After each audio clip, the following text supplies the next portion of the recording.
Good afternoon. I'm Dana Tyler. This is your CBS 2 News update this Friday. And in Missouri, a summer vacation disaster. An NTSB team is on its way to investigate a tour boat tragedy. 17 people died, some of them children, when a duck boat capsized in Branson. CBS 2's Chris Racky has the story. Rescue workers fanned out across Missouri's Table Rock Lake Thursday, searching for people unaccounted for after the tourist boat capsized. We have a report of a duck that has sank completely. Officials say 31 people were on board the boat. Video from the shore shows the rough conditions on the lake. Thursday evening, the National Weather Service says winds were gusting 50 to 65 miles per hour. 7 patients to the hospital, and we do have some people still missing. Jim Pattison Jr. is the president of Ripley Entertainment, the owner of Ride the Ducks. He spoke to CBS this morning on the phone. This business has been operating for 47 years, and we've never had an incident like this or anything close to it. Tourist Trent Bear was on a nearby boat at the time. He says people jumped into the water to help save one woman. We got one of the life carriers, one of those things, and we tried getting her in there, and we started pulling her up, and I was yelling for people to get CPR. Video shows the chaotic scene on the shore and first responders helping the injured. EMTs, tell one of the EMTs. A hospital spokesperson says the adults and children who survived were treated in the emergency department. Missouri Highway Patrol dive team is going back in the water this morning to try to recover the 4 that we still have missing. Now, all 17 bodies have been recovered. Video from earlier in the day shows the rough waters on the lake. The governor of Missouri speaking today on the tragedy. Our thoughts and prayers right now are with these family members. Never seen it quite this bad. Boats can't get in. The owner of the boat company says the storm came in out of nowhere. President Trump tweeting today, "My deepest sympathies to the families and friends of those involved in the terrible boat accident which just took place in Missouri. Such a tragedy, such a great loss. May God be with you all." In New Jersey, several people were hurt after a wild scene. It started with a crime spree, a stolen church van, and then it ended with a crash into an NJ Transit bus. CBS 2's Jenna DeAngelis reporting from Newark. Police have arrested 2 suspects they say are responsible for 3 armed robberies overnight. It all ended here with that crash. The cars have since been towed, but as you can see, it left behind a path of destruction on this church property. A crime spree ends with a stolen van crashing into a New Jersey transit bus, knocking over a fence outside a church. The final moments caught in the surveillance video. Take a close look. You can see the bus appear to rush across Springfield Avenue, the white van beside it, running right onto a church lawn. As seconds go by, more and more police rush up to the intersection at South 16th Street. So I live right down the street, and I came outside and I heard a boom, and there were several passengers getting out. Police say the 10 people on that bus were taken to the hospital, but are expected to be okay. The stolen van involved belongs to Bethlehem Judah Christian Fellowship, a church in Elizabeth, New Jersey. I was shocked. Like, what? Like a church van? Like, why? Clark was dropping her child off to the church for camp when she learned her daughter, among other campers, won't be able to go on a scheduled bowling trip today because the van they rely on is wrecked. It's just sad that these kids can't really go on this trip today because of criminals. The church used the van to pick the kids up and drop them off home. She was also shocked to learn what led up to the crash. Police say it started around 11:30 last night with a series of 3 armed robberies involving 3 different cars. 2 of those robberies happened back to back. The third, police say, involving the stolen church van.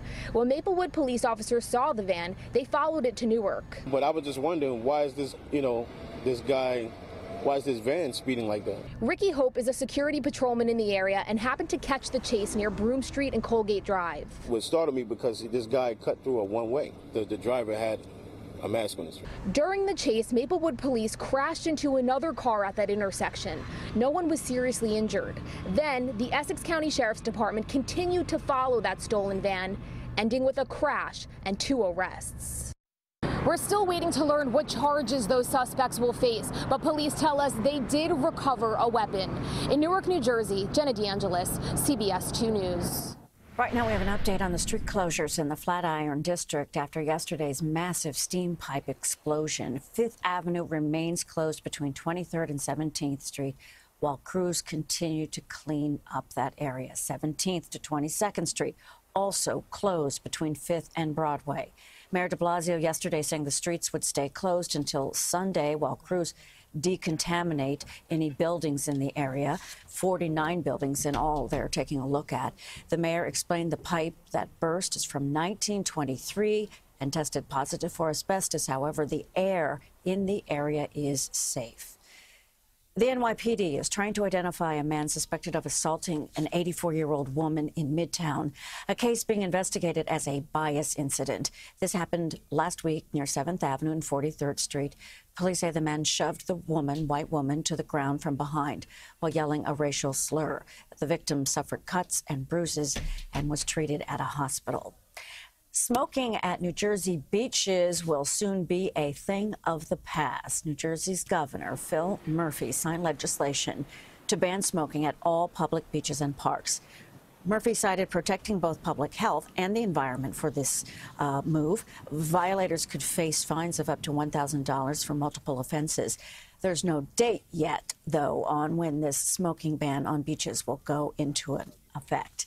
It is a beach day, a beautiful Friday, but storms could be coming our way this weekend. CBS 2's John Elliott with your forecast. We have blessings to count. 1, 2, 3, 4, 5. We have had some great days this week. Great finish to the work week. My uncle was in the furniture business, just like my dad. And when they would finish a fine mahogany table, they'd say, ooh, that's a great finish. We've got nice conditions today. There's been a little bit of we've actually capped off the atmosphere, so there is air quality alert for the city and parts of the Hudson Valley. Area low pressure leaving the lakes. You can almost hear bells ringing as that area low pressure rolls in from the south. It's going to be a wetter night tomorrow night into Sunday. Merging lows, so it's Saturday night.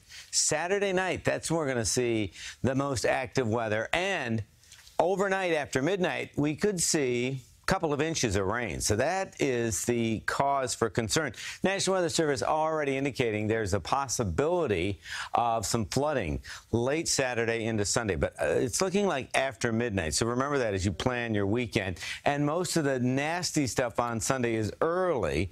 And then Sunday afternoon, scattered showers can't be ruled out. But I think the coverage of the rain and the intensity of the rain, that period is after midnight into the first part of your Sunday. But this is the busy period. And then guess what, kids? It's every day you have a chance of a shower or a thunderstorm. Monday's looking wet. It's a little better Tuesday. But enjoy today because the pattern is a-changing. A war heroes memorial vandalized, and today a 14-year-old young man has been arrested. This is on Long Island. Police say the 14-year-old smashed the memorial of Lieutenant Michael P. Murphy in Lake Ronkonkoma. Suffolk County residents were stunned to find the memorial in pieces in this park dedicated to the Medal of Honor recipient who served in Afghanistan. Murphy's father says he is overwhelmed by the number of volunteers reaching out to help fix the monument, and police say the new one will be installed with security cameras keeping an eye. The NYPD's chief of transportation was joined by safety advocates in Brooklyn to call on lawmakers to extend the school speed camera program. A state report shows cameras placed near school zones reduce crashes, injuries, and fatalities. Governor Cuomo is among those who's urging Senate Majority Leader John Flanagan to return to Albany to extend this legislation. It expires in 5 days. Fellow Senator Marty Golden admitted to CBS 2's Marcia Kramer there are enough votes to pass the bill before the deadline. Is there any reason why the state Senate of New York can't go back and pass this bill before the deadline? No. So why don't you do it? That's exactly what I'm trying to do. But we have to find out who's not on vacation, who's not away, who's going to be here for the vote.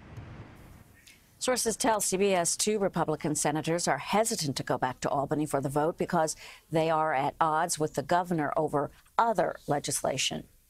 President Trump says the economy is as good as it has ever been. During an interview outside the Oval Office with CNBC, Mr. Trump touched on the economy and his relationship with Russian President Vladimir Putin.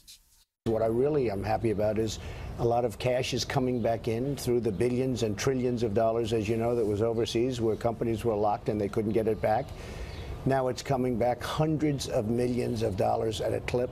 And also companies are coming back to our country. We have record numbers of companies coming back in. They're coming back, they're pouring back in. And they're going to Michigan and they're going to Ohio and Pennsylvania and so many different states. And people can't believe what's happening. Getting along with President Putin, getting along with Russia is a positive, not a negative. Right. Now, with that being said, if that doesn't work out, I'll be the worst enemy he's ever had. Earlier today, a Russian envoy to the U.S. said Russia is open to a visit by President Putin to Washington. Mr. Trump extended the surprise invitation yesterday. No Russian leader has visited the U.S. in nearly a decade. Summertime means hamburgers and hot dogs. Have you, though, ever heard of a gourmet hot dog? CBS 2's Tony Aiello says it is a very trendy thing in Westchester County. Checking out the wall of famous Franks at the Dog Den in White Plains, which opened just 5 weeks ago. The hot dog having something of a moment in Westchester County. The humble hot dog gets the gourmet treatment at this White Plains spot. Toppings include green scallion, fig jam, crushed pretzels, and SpaghettiOs. Dog Den, one of 3 hot dog restaurants to open in Westchester County just this summer. Fans say it's an all-American food that helps them reconnect with the simple joys of their youth, updated with toppings that appeal to the adult palate. Nothing beats a good hot dog. What's the verdict? It's delicious. What is it about hot dogs? They're yummy. They're just delicious. It's that simple. That simple. Every day, the Dog Den stocks 107 different toppings. They say it's all about having fun on a bun. That's a lot of toppings. Starting today, a new exhibition at the Metropolitan Museum opens. It features an ancient Egyptian coffin of a priest from the 1st century. The exhibition highlights the role of the priest, his burial, and the decorations on the coffin, including an imitation leopard skin. This exhibition will be open at the Met until April 21st. That's a long time. Thanks for joining us here, CBS 2 News, for this update this Friday afternoon.